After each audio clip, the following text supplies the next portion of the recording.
So now let's say you have a shipper responsible for moving 100 loads throughout the nation on a daily basis. Now I want you to put this on your mind. Think this over. That one shipper has a responsibility of 100 carriers with 100 different loads with 100 different issues that are going on. Now, if you're thinking to yourself that's inefficient, not a very wise use of the shipper's time, and also won't allow for the shipper to focus on their core responsibilities, you're thinking along the same lines I'm thinking. Now, that's why shippers use freight brokers, because freight brokers come in and provide a service to help that shipper manage the movement of their freight, but they're also going to provide logistical expertise as it concerns shipping and logistical issues. And of course, how well you deliver on that service is determined by your skill level. And you first get started, your skill level is not really up there just yet, so you're going to make some errors. But what I want to do today is I want to help you to avoid the 3 big errors that's going to cost you money and eventually cost you customers. So stay tuned.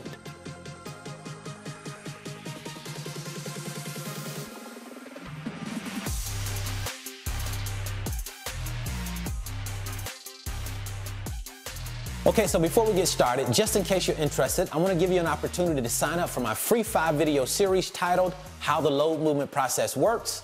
Link in the description. And also, if you like this video, please hit that like button, make the like button turn blue. Does a whole lot for my channel. I certainly would appreciate that. And then if you want more videos like this, go ahead and hit that subscribe button, and don't forget to hit that notification bell, and you'll be notified every time I release new videos. Now let's get into the business. So now the first mistake that we'll discuss that new freight brokers tend to make is not understanding accessorial charges. And what accessorial charges are additional fees that are paid to the carrier outside of the standard rate that you and the carrier have already agreed upon. Now why this happens is because different things happen as the freight moves from point A to point B. Different infractions may take place, and when that happens, an accessorial charge must be paid. And a couple of examples of infractions would be something like layover or detention pay. Now, the other side that we wanted to talk about was understanding the accessorial policy and how it works. And that just depends on who you're working with. If you're working with a large carrier, let's say an LTL carrier, they'll have accessorial charges already in place. For example, if you quote them 500 pounds to move 1 pallet, well, they're going to pick that load up before they deliver it. They're going to weigh it again.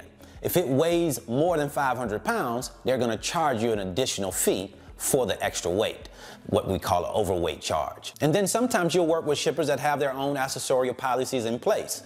For example, a refrigerated shipper may have their own policy in place, and they're not going to go outside of what they're paying. For example, if they're paying X amount of dollars for detention, X amount of dollars for layover pay, or X amount of dollars for overweight, then that's what it is. So you have to make sure that your carriers that you are working with understand what those policies are before you start moving freight.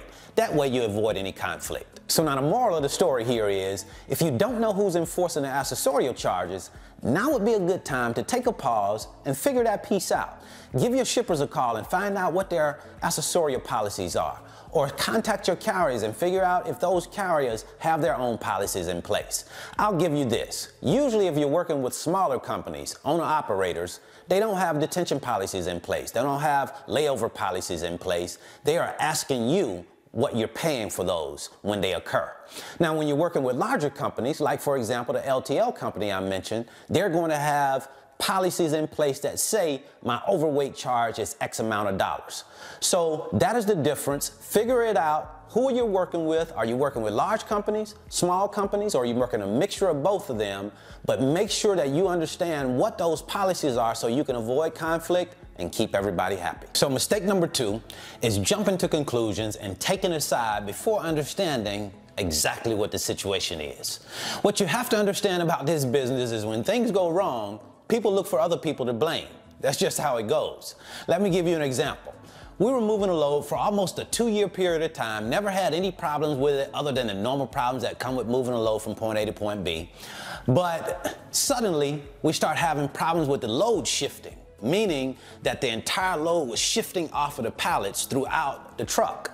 So now this was causing some issues. We were having to pay $300 every time that load shifted. And when I say we, I mean we're paying it up front, a $300 restack fee, and we're getting our money back from the shipper. So the shipper is ultimately responsible for it. And then the restack fee went from $300 to $800 because the receiving facility got tired of having to commit people to doing those restacks.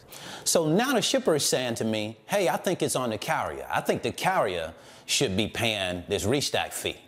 And I said to him, well, I'm not so sure. I'm looking into it on my end. If you would look into it on your end and let me know what you come up with, we can let you know what we have and go from that point. Because I'm really not thinking that it's on the carrier, because it was never on the carrier and we never had any issues, and every carrier now is having that problem. So I'm not thinking that it's on one carrier.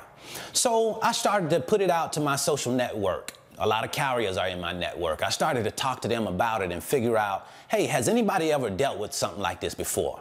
Finally, somebody came back and told me, hey, have you asked them, have they changed the boxes, the packaging boxes? And I'm like, no, I hadn't asked that question. He said, I had that situation happen before. Ask them, have the boxes changed? So I went back to the shipper and I said, hey, have the boxes changed? You know, boxes that we use for the packaging. And he says, hey, let me ask that question. Let me go and find out.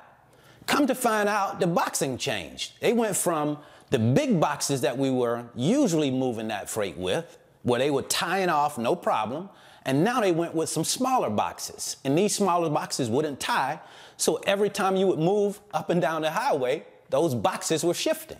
So that wasn't the fault of the carrier. It had nothing to do with putting load locks throughout the trucks. And we were doing that and still encountering those problems, so it didn't have anything to do with that.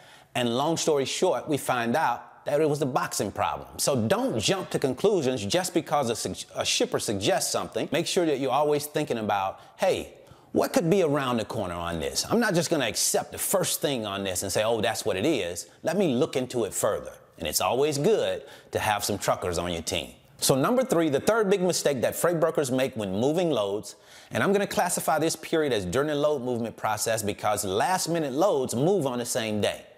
So you don't take advantage of the money earning opportunity. And that's exactly when you have those opportunities, when you have last minute loads. And what last minute loads are is when another carrier was moving a load for that shipper and they canceled the load. But that load still has high priority. It has to go.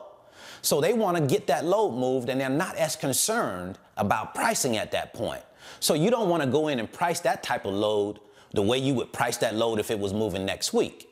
You want to give it a price that you can make a very good profit, because these are your money earning opportunities, and you have to take advantage of those as new freight brokers. So that's what I wanted to share with you today. I hope this information has been helpful. One last thing that I want to share before I go is a quote that I heard. It says, "We are what we repeatedly do.